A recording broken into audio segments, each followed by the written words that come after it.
ইলাস্ট্রেটরে বিভিন্ন ধরনের অবজেক্ট খুব সহজেই তৈরি করা যায়। তো আমরা এই অধ্যায়ে কীভাবে বিভিন্ন ধরনের অবজেক্ট ক্রিয়েট করতে হয় সেটি দেখব। তো এটি টুল বক্সের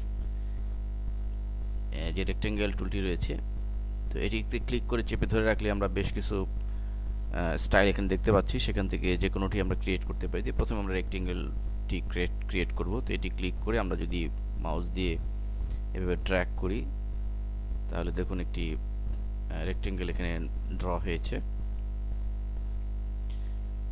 তো এভাবে রেক্টেঙ্গেলটি ড্র করার পরে পরবর্তী যেটি রয়েছে সেটি হচ্ছে আমাদের এটিও রেক্টেঙ্গেল, তবে এটি রাউন্ডেড রেক্টেঙ্গেল। এটি আমরা এটি বোঝার জন্য ফিল কালার একটি কালার দিয়ে নিই। তো আমরা দেখতে পাচ্ছি যে এটিও একটি রেক্টেঙ্গেল, কিন্তু এটির চারপাশে একটি রাউন্ড কর্নার রয়েছে। ঠিক একইভাবে পরের যেটি রয়েছে সেটি হচ্ছে ইলিপস টুল। এর সাহায্যে আমরা সার্কেল জাতীয় কিছু ক্রিয়েট করতে পারি। তো এভাবে আমরা যদি স্টেজে ড্র করি, তাহলে আমরা দেখতে পাচ্ছি যে একটি সার্কেল ক্রিয়েট হয়েছে। এখানে অবশ্যই মনে রাখতে হবে যে আমরা যদি সার্কেলটি একেবারে সমান পরিমাপে ড্র করতে চাই, চারদিকে যদি সমান পরিমাপে করতে চাই, তাহলে আমাদের যে কাজটি করতে হবে তা হচ্ছে শিফট চেপে, কিবোর্ড থেকে শিফট চেপে করতে হবে। তো শিফট চেপে যদি আমরা করি, তাহলে চারদিকে সমানভাবে এটি ক্রিয়েট হবে। তো ঠিক একইভাবে এর পরের যেটি রয়েছে আমাদের, এটার নাম হচ্ছে পলিগন টুল। যে কোনো পলিগন আমরা এর মাধ্যমে ক্রিয়েট করতে পারি। আমরা নর্মালি একটি পলিগন এখানে ড্র করলাম।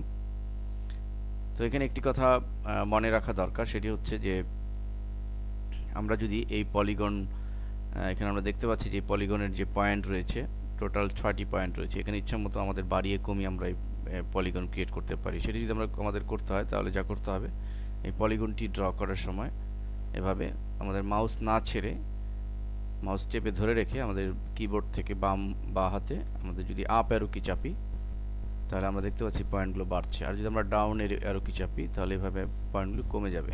আমরা দেখতে পাচ্ছি যে জাস্ট একটি ত্রিভুজ আমাদের এখানে ড্র হয়েছে। তো এভাবে আমরা আমাদের আপ এবং ডাউন অ্যারো কির মাধ্যমে আমরা ইচ্ছামতো কোনো পলিগন ড্র করতে পারি। ঠিক এরপরে যেটি রয়েছে স্টার টুল। যে কোনো ধরনের স্টার ক্রিয়েট করার জন্য এটি ব্যবহার হয়। আমরা দেখতে পাচ্ছি যে একটি স্টার ক্রিয়েট হয়েছে অলরেডি। তো স্টারটিও পলিগনের অনুরূপ। এখানেও আমরা দেখতে পাচ্ছি যে টোটাল 5টি পয়েন্ট রয়েছে, 5টি স্টার।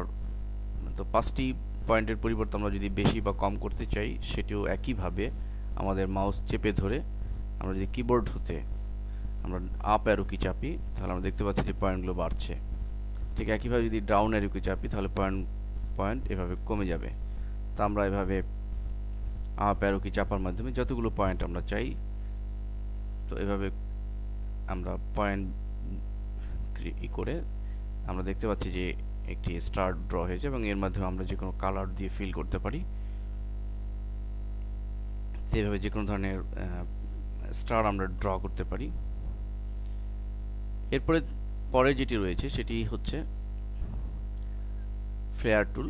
এই ফ্লেয়ার টুলটি মূলত ইলাস্ট্রেটর 10 এবং 11 উভয়টি সংযুক্ত করা হয়েছে। পূর্ববর্তী কোনো ভার্সনে এটি ছিল না। তো এটি করার জন্য এটির উদ্দেশ্য হচ্ছে কোনো লাইটিং ইফেক্ট দেওয়া।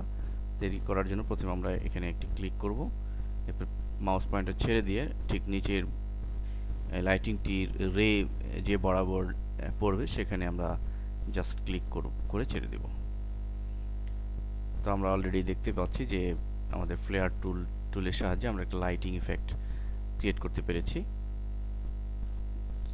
তো যদিও ফটোশপে অত্যন্ত চমৎকার লাইটিং ইফেক্ট দেওয়া যায়, কিন্তু ইলাস্ট্রেটরে এই ফ্লেয়ার টুলের সাহায্যে আমরা এই ধরনের লাইটিং ইফেক্ট দিতে পারি।